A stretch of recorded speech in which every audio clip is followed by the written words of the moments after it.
Study IQ IAS, अब तैयारी हुई अफोर्डेबल। नमस्कार दोस्तों, भारत के पास एक बड़ा मौका है इतिहास में अपना नाम दर्ज कराने का। चांद के साउथ पोल पर लैंड करने वाला पहला देश बन सकता है भारत। मैं इसलिए कह रहा हूं क्योंकि आपने कल खबर सुनी होगी कि रशिया का जो लूना 25 है ये क्रैश कर गया है, मिशन फेल हो गया है। थोड़ा सा बैकग्राउंड में आपको बताता हूं। आपको याद होगा पिछले महीने चंद्रयान 3 को लॉन्च किया गया था और ये चंद्रयान 3 लैंड करने वाला है 23 अगस्त को। ये शाम को होगा। मैं आपको इसको लेकर भी बताऊंगा इसरो का क्या बड़ा अपडेट आया है, इसमें हम वीडियो के एंड में जानेंगे। लेकिन क्या हुआ कि अचानक से खबर आती है रशिया की तरफ से कि वो भी यहां पर एक मिशन लॉन्च कर रहा है और वो भी साउथ पोल पर। भारत सोच रहा था कि हम पहले लैंड करेंगे, पहला देश बनेगा साउथ पोल पर जाने वाला, लेकिन अचानक से रशिया की तरफ से भी खबर आ गई और रशिया का जो लूना 25 है ये लैंड होने वाला था आज ही, मतलब कि 21 अगस्त को लैंड होने वाला था। तो ऐसा लग रहा था कि रशिया तो आसानी से कर लेगा, क्योंकि अगर आप देखोगे पहले के इतिहास में जब USSR हुआ करता था तो कई सारे उसने सक्सेसफुल मिशन किए हैं। लेकिन ये जो अनसक्सेसफुल हुआ है, देखिए भारत कभी ऐसा नहीं चाहता किसी भी देश के खिलाफ, मतलब कि स्पेशली रशिया तो हमारा एक काफी अच्छा मित्र रहा है। इनफैक्ट आप देखोगे तो जब रशिया का लूना 25 लॉन्च हुआ था तो इसरो ने बधाई भी दी थी, कॉन्ग्रेचुलेट भी किया था, ऑल द बेस्ट भी कहा था। तो यहां पर अनफॉर्चुनेटली कहिए कि रशिया का ये जो क्रैश हुआ है इसकी वजह से भारत के पास एक बार फिर से मौका आ गया है। तो यहां पर इस वीडियो में हम डिटेल से जानेंगे और क्या कारण रहे हैं जिसकी वजह से ये हुआ है वो मैं आपको बताऊंगा। काफी इंटरेस्टिंग है, चलिए आगे बढ़ते हैं। लेकिन उससे पहले ध्यान रखिएगा, आप में से जितने भी लोग UPSC 2024 की प्रिपरेशन कर रहे हैं, अगर आप प्रीलिम से लेकर इंटरव्यू तक की पूरी तैयारी करना चाहते हैं एक सिंगल बैच से, ये 23 अगस्त से हमारा बैच स्टार्ट हो रहा है। That is pure English, pure Hindi और इंग्लिश बैच। कोई भी ज्वाइन करिए, just use the code Ankit live to get maximum discount. और इसके अलावा अगर आप MCQs अटेम्प्ट करना चाहते हैं तो मेरे इंस्टा पेज पर जा सकते हैं, वहां पर स्टोरीज में जितने भी MCQs हैं उसको आप अटेम्प्ट कर पाएंगे। चलिए शुरुआत करते हैं और सबसे पहले ये देखते हैं कि एग्जैक्टली हो क्या रहा है। देखिए रशिया का लूना 25 प्रोब, जो कि रशिया का पहला मून मिशन है इन ऑलमोस्ट 50 ईयर्स। मैं आपको बता दूं कि पहले जब रशिया के पहले जब USSR हुआ करता था तो 1976 में आखिरी मून मिशन भेजा गया था और उसके बाद से आप देख सकते हैं लगभग 49-50 साल होने जा रहे हैं जब रशिया ने ये मून मिशन लॉन्च किया है। और वो भी खास बात ये थी कि मून के साउथ पोल पर बहुत सारे पोटेंशियल है वहां पर, और जैसे यहां पर ये लॉन्च किया गया तो एक तरह से लग रहा था कि इसरो का जो सपना है, भारत का सपना है पहला देश बनने का, लैंड करने का, वो शायद खत्म हो जाएगा। लेकिन यहां पर जिस तरह से ये क्रैश हुआ है इसकी वजह से चंद्रयान 3 पहला मिशन बन सकता है मून के साउथ पोल पर लैंड करने का। देखिए यहां पर जो बताया जा रहा है कि लूना 25 जो क्रैश हुआ है वो बेसिकली यहां पर अगर आप देखोगे जो मून का ऑर्बिट होता है वो ऑर्बिट में आने में यहां पर कुछ गड़बड़ी हुई है, वो मैं आपको आगे बताऊंगा। लेकिन आप साफ साफ देख सकते हो दोनों में डिफरेंस।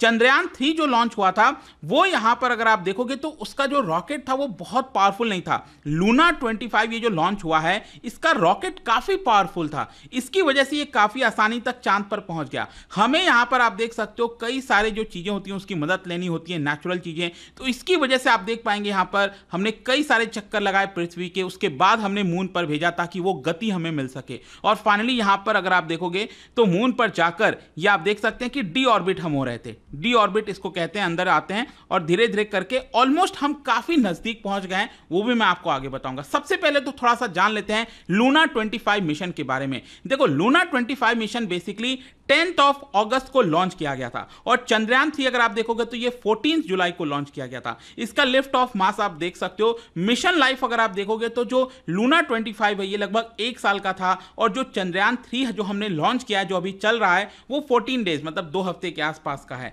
ठीक है। और ये भी आप लैंडिंग का समय देख सकते हो कि लूना 25 का जो लैंडिंग का समय है वो 21 अगस्त बताया जा रहा था। और देखिए इसमें खास बात क्या है, खास बात यह है मैं आपको दिखाता हूं। ये अगर आप चंद्रयान 3 देखोगे जो हमने मिशन लॉन्च किया है उसमें यहां पर आपको एक लैंडर जो कि विक्रम लैंडर है और जो रोवर है इसके अंदर ये जो आप देख रहे हो ये चलेगा। ये हमारा मेन मकसद है कि क्या हम इसको लैंड करा पाते हैं, सॉफ्ट लैंडिंग करा पाते हैं कि नहीं। और उसके बाद जो रोवर है ये प्रज्ञान रोवर, क्या ये हम मून पर इसको चला सकते हैं कि नहीं। तो हमारा मेन मकसद तो यही है, ये लॉन्च किया गया है। लेकिन दूसरी तरफ अगर आप देखोगे जो लूना 25 लॉन्च किया गया था जो अब क्रैश हो चुका है, ये सिर्फ एक लैंडर है जो आप देख पा रहे हो, यहां पर लैंड कर सकता था और इसके अंदर 8 पेलोड लगे थे। यहां पर सॉयल, डस्ट पार्टिकल, बहुत सारी चीजें यहां पर इसके बारे में पता लगाना था और स्पेशली साउथ पोल में जो वाटर की बात कही जाती है कि क्या वहां पर वाटर अवेलेबल है कि नहीं, वो भी यहां पर ये पता लगा था। खैर, क्वेश्चन ये है कि रशिया ने इस क्रैश को लेकर क्या कहा है। देखो, रशिया ने अभी के लिए यही कहा है कि प्रिलिमिनरी फाइंडिंग के हिसाब से यहां पर जो लूना 25 है वो क्रैश हो चुका है। इसकी वजह से हमने एक इन्वेस्टिगेशन लॉन्च किया है कि एग्जैक्ट यहां पर कारण क्या है। लेकिन ज्यादातर एक्सपर्ट्स के द्वारा और ज्यादातर चीजें जो मीडिया में चल रही हैं इस समय, वो मैं आपको बता देता हूं कि क्या कारण है, रियल रीजन क्या बताया जा रहा है इसके क्रैश होने का। देखो, सबसे इंपॉर्टेंट चीज है कि आज तक किसी भी क्राफ्ट ने, किसी भी यहां पर मिशन ने साउथ पोल पर, जो मून का साउथ पोल है यहां पर, वहां पर लैंडिंग नहीं कराई है और इसी की वजह से काफी ज्यादा क्यूरियोसिटी हो गई है कि एग्जैक्टली वहां पर है क्या। इनफैक्ट मैं आपको दिखा भी देता हूं, ये अगर आप देखोगे ये मून हो गया। ज्यादातर जो मिशंस लॉन्च हुए हैं, जो लैंड हुए हैं, वो आपको यहीं पर देखने को मिलेंगे। लेकिन पहली बार आप देख सकते हो एकदम नीचे के साइड, ये वाला, ये जो आप देख रहे हो ना, यहीं पर लैंड होना था, मतलब लैंड होगा चंद्रयान 3। परसों देखते हैं किस तरह से चीजें जाती हैं। और इसी के जस्ट नजदीक आप कह सकते हो जो लूना 25 है उसको भी लैंड होना था, जो कि वो नहीं हो पाया। अब देखिए, यहां पर जो कारण बताया जा रहा है वो ये है कि इनिशियल एनालिसिस के according moon lander indicates that a difference between the planned and actual propulsion maneuver caused the spacecraft to move into an unintended orbit. कहने का मतलब यह है, जैसा कि आपको मैंने स्टार्टिंग में बताया था कि यह लॉन्च हुआ था 10 अगस्त को और ये पृथ्वी का ये चक्कर काटकर, ये फिर एक ही चक्कर काटकर बेसिकली ये मून की तरफ निकल गया और मून के ऑर्बिट में बेसिकली ये एंटर कर गया था। लेकिन एंटर करने के बाद क्या हुआ कि यहां पर क्या होता है कि जैसे कि मान लो अगर आप पृथ्वी से जब लॉन्च किया जाता है तो इसको पृथ्वी से दूर भेजने की कोशिश की जाती है, ठीक है। लेकिन हमें लैंड कहां पर कराना है, मून पर कराना है। तब जब मून के ऑर्बिट में जब ये आ जाता है तो मून के हमें नजदीक ले जाना पड़ता है। तो इसकी वजह से क्या है, जो प्रोपल्शन सिस्टम लगा हुआ है इसके अंदर, उसकी सहायता से उसको हम बेसिकली डी ऑर्बिट कहते हैं। देखो, यहां पर तो हम क्या कर रहे हैं, ऑर्बिट कर रहे हैं, ठीक है, चक्कर काट रहे हैं इस तरह से। यहां पर डी ऑर्बिटिंग मतलब कर रहे हैं कि चांद के नजदीक जा रहे हैं। तो जब प्रोपल्शन सिस्टम एक्टिवेट किया गया ताकि इसको चांद के नजदीक ले जाया जा सके, उसी समय बताया जा रहा है कि यहां पर कुछ मिस कैलकुलेशन हो गया। मतलब जितना किया जाना था उतना नहीं हुआ, उससे ज्यादा या कम हो गया, जिसकी वजह से ये आपका दूसरे ऑर्बिट में आ गया। मतलब कि जो हमारा इंटेंशन था वो नहीं हो पाया, जो लूना 25 का है। और इसी की वजह से अचानक से ये फाइनली जो चांद है उसी के ऊपर जाकर ये क्रैश कर गया है। मतलब ये बात कंफर्म हो गई है यहां पर कि ये क्रैश हो चुका है। इनफैक्ट यहां पर मैं आपको कुछ और इंटरेस्टिंग चीज बताता हूं जो आपने नहीं सुना होगा। देखो क्या है ना, यहां पर जो रशियन स्पेस वेब.com के पब्लिशर हैं, क्रिएटर हैं, जिनका नाम जो है एनाटोली जैक, उनके द्वारा यह बोला गया है कि लूना 25 के अंदर जो फ्लाइट कंट्रोल सिस्टम था वो बहुत ज्यादा वल्नरेबल था। मतलब उसमें कई सारी गड़बड़ियां थी, उसमें कई सारे प्रॉब्लम्स को फिक्स किया गया था और अचानक से उसको फाइनली लॉन्च कर दिया गया। ये यहां पर बताया गया है। साथ ही साथ यह भी बोला गया है कि रशिया बहुत ज्यादा एम्बिशियस हो गया था। देखिए यहां पर मैं आपको क्या बोला कि रशिया बहुत ज्यादा ऑर्बिट नहीं किया है। अगर आप वहीं भारत का देखोगे, मैं आपको फिर से स्टार्टिंग में ले जाना चाहता हूं, ये अगर आप देखोगे जो चंद्रयान 3 लॉन्च किया गया था, आप देख रहे हो कितने सारे हमने चक्कर यहां पर काटे हैं और धीरे धीरे करके हमने उसको मून पर भेजा और मून पर जाने के बाद भी हमने इसको डी ऑर्बिट किया है धीरे धीरे करके, और इसी की वजह से हमें यहां पर समय ज्यादा लग गया है। लेकिन दूसरी तरफ अगर आप ये देखोगे, यहां पर जो बोला गया है कि ये रशिया काफी एम्बिशियस हो गया था, मतलब तुरंत उसको सफलता प्राप्त करनी थी और इसी की वजह से क्या हुआ है, कहीं ना कहीं हड़बड़ी के चक्कर में ये सारी चीजें गड़बड़ियां हो गई हैं। इनफैक्ट बोला यह जा रहा है कि ज्यादातर अगर आप मिशन देखो, यूएस, चाइना, भारत के द्वारा बोला जाता है कि वो जो हमने भेजा है उससे अलग हटकर यहां पर रशिया कुछ करना चाहता था। फिर इसके साथ यहां पर कई बार रशियन जो साइंटिस्ट हैं उन्होंने भी यहां पर कई सारे कंप्लेंट्स किए हैं कि जो स्पेस प्रोग्राम है वो बहुत ज़्यादा कमज़ोर होता जा रहा है, क्योंकि वहां पर जो मैनेजर्स वगैरह हैं वो सही से इसको हैंडल नहीं कर रहे हैं, वो अनरियलिस्टिक प्रोजेक्ट्स की तरफ आगे बढ़ते हैं। करप्शन के केसेस बहुत सारे सामने आए हैं रशिया के स्पेस एजेंसी में अगर आप देखोगे तो। और साथ ही साथ वहां पर जो पहले जब सोवियत यूनियन हुआ करता था उस समय तो काफ़ी ताकतवर था स्पेस के मामले में रशिया, लेकिन आज के डेट में जैसे पोस्ट सोवियत के बाद अगर आप देखोगे तो साइंटिफिक एजुकेशन सिस्टम वगैरह में जिस तरह की बदलाव आए हैं, तो इसकी वजह से काफ़ी कमजोरी हुई है, ऐसा वहाँ पर बोला जाता है रशियन साइंटिस्ट के द्वारा। और ये जो लेटेस्ट सेटबैक है, आप कह सकते हो कि एक बहुत बड़ा सेटबैक है पुतिन के लिए। मैं आपको बताता हूँ उसका कारण क्या है कि अब एक्चुअली क्या था कि ये लूना 25 लॉन्च करना ये रशिया के लिए बहुत बड़ा प्रेस्टीज के लिए था। क्यों? क्योंकि इस समय आपको पता है रशिया और यूक्रेन का वॉर चल रहा है। तो आप सोच के देखो, रशिया एक तरह से संकेत करना चाहता था कि हमें वॉर से कोई लेना देना नहीं, वॉर चल रहा है वो चलता रहेगा। क्योंकि आप समझिए बहुत सारा पैसा, बहुत सारी एनर्जी स्पेस मिशन में जाती है, स्पेशली लूना 25 जैसे स्पेस मिशन में। तो उसकी तरफ ये डाइवर्ट करना तो रशिया के लिए एक बड़ा प्रेस्टीज का काम था। वो चाहता था कि इसको सफल बनाया जाए। और अगर आप देखोगे लास्ट टाइम उन्होंने लॉन्च किया था 1976 में लूना 24, और इस पूरे अगर आप दशक में देखिए तो रशिया का और भी प्लान था। इनफैक्ट लूना 26 ऑलरेडी प्लान किया जा चुका है कि 3 साल के बाद इसको लॉन्च किया जाएगा।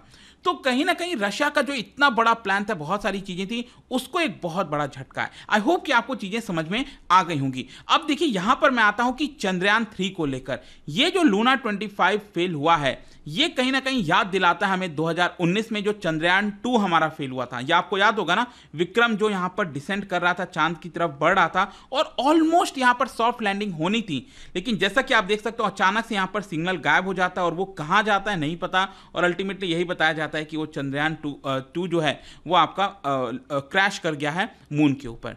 और इसकी वजह से आप कह सकते हो ये साफ दिखाता है कि चांद पर लैंड करना इतना आसान नहीं है। और स्पेशली हम तो साउथ वाले पोल की बात कर रहे हैं, और चांद के ऊपर लैंड कर आप इसी से समझ लीजिए कि it has done that twice. मतलब कि पिछले पूरे दशक में अगर आप देखोगे, पिछले 5 दशक में आप सोच के देखिए, 1976 में रशिया आखिरी देश था जिसने मून के ऊपर मिशन भेजा था और वहां पर लैंड कराया था। उसके बाद से आप सोच के देखिए 50 साल में सिर्फ चाइना इकलौता ऐसा देश है जो कि सक्सेसफुली ये करा चुका है, सॉफ्ट लैंडिंग मून पर कराया है।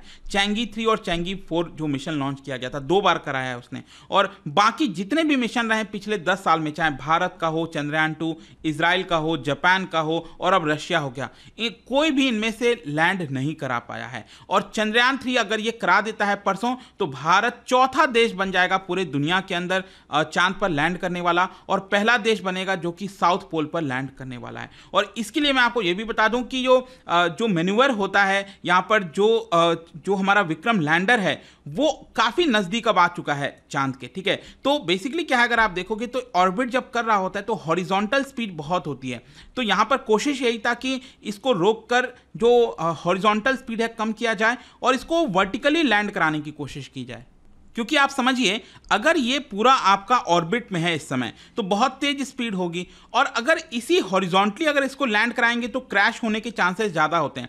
तो इसको एकदम स्टॉप करना पड़ता है और स्टॉप करके इसको वर्टिकली यहाँ पर लैंड कराना होता है। यही कोशिश है और ये सबसे बड़ा चैलेंज है। ठीक है, और मैं आपको जो सबसे बड़ा अपडेट दे रहा था वो ये है कि एग्जैक्ट कौन से टाइम को ये लैंड होगा। मैं आपको बता दूं 23 अगस्त। एंड मेरी आप सभी से विनती है कि सभी लोग इसको जरूर देखना, बहुत ही एक्साइटिंग होता है। मुझे याद है पिछली बार चंद्रयान 2 जो है वो हमने रात को बैठकर, मतलब 2, 2:30, 3 बज गए थे उसको, मुझे याद है अभी भी, और काफ़ी दुख हुआ था, नहीं सक्सेसफुल हो पाया था, लेकिन बड़ा ही एक्साइटमेंट वाला वो समय होता है। तो जरूर इसको देखना, ये तो शाम को ही है। तो 6:04 पर ये लैंड होगा, उसी के आसपास आप कह सकते हैं। ये इसरो की तरफ से यहाँ पर बड़ा अपडेट आया है। जो भी लास्ट चीजें करनी थी वो कर दी गई हैं इसरो की तरफ से, and let's hope for the best. और जाने से पहले एक इंटरेस्टिंग क्वेश्चन क्या बता सकते हैं, यहाँ पर 2 स्टेटमेंट हैं चांद से रिलेटेड, चांद और भारत से रिलेटेड, आपको बताना है। इसका राइट आंसर आप सभी को पता है, मेरे इंस्टाग्राम पर तो मिलेगा ही, वहां पर अगर आप नहीं हो कोई बात नहीं, टेलीग्राम से ले सकते हैं इसका सही उत्तर। मैं कई सारे जो MCQs हैं वो यहाँ पर स्टोरीज में डालता रहता हूँ। बाकी अगर आपको PDF चाहिए तो टेलीग्राम पर आइए, अलग अलग सोशल मीडिया पर आप जुड़ पाओगे। और जैसा मैंने आपको बताया, UPSC की अगर आप तैयारी कर रहे हो, just use the code Ankit live to get maximum discount. And I hope की वीडियो आपको पसंद आया होगा। मिलता हूँ आपसे next time. Till then, thank you very much, see you soon. Study IQ IAS, अब तैयारी हुई अफोर्डेबल।